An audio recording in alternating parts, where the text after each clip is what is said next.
I'd like to introduce today's speaker, Nathan Deutsch. Nathan is a senior process engineer and joined ADF Engineering in 2011. He has process and facility experience working on a spectrum of process engineering projects. Nathan brings deep expertise in food manufacturing and CIP design. Nathan is a licensed professional engineer as well and is well versed in process engineering, energy reclaim, process safety, utilities, and process debottlenecking. He's a graduate of the University of Dayton and holds a BS in chemical engineering. So with that, I will turn it over to Nathan for today's presentation. All right, great. Thanks, Tim, for the intro. I'll go ahead and get started here.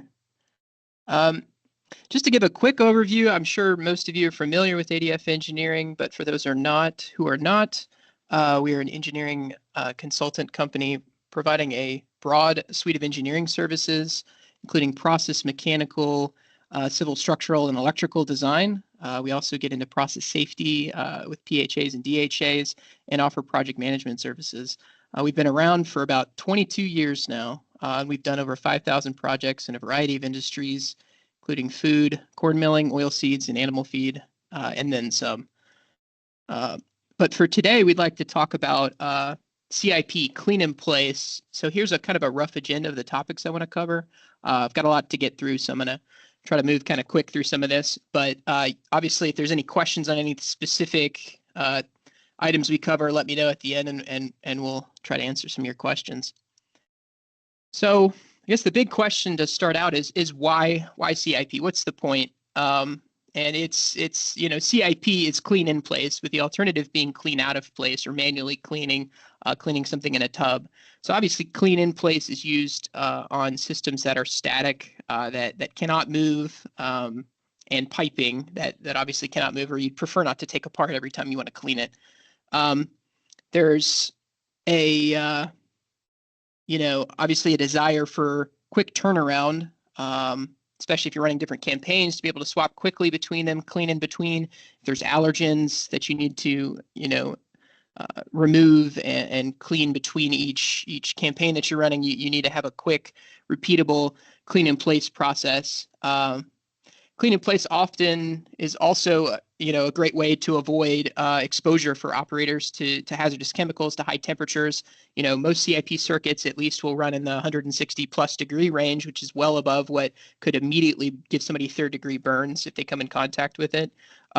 Vessels that are being CIP'd oftentimes require confined space entry permits, and anytime you breach the plane or get in those vessels to clean them, it's a whole permit issue, and having to do confined space entry is not desirable.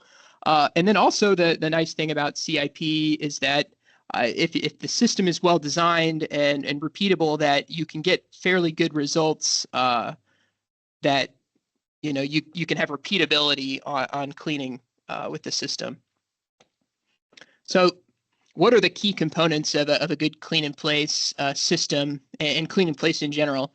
And I would always draw an analogy to a dishwasher. A dishwasher is essentially a home clean in place unit. And I'm sure everyone, or hopefully everyone, has one, or I guess you could wash your dishes in the sink too. But there's two different ways, or I've heard two different descriptions for what's key in a CIP, but they essentially are saying the same things. You need time, temperature, chemistry, and mechanics, or velocity, to achieve good cleaning.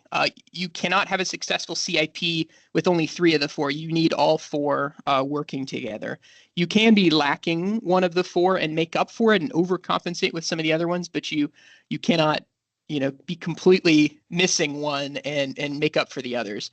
And so these are important to consider as you're designing a CIP system, and troubleshooting one that you have is making sure those four are working in harmony and that they're doing what you want to be doing.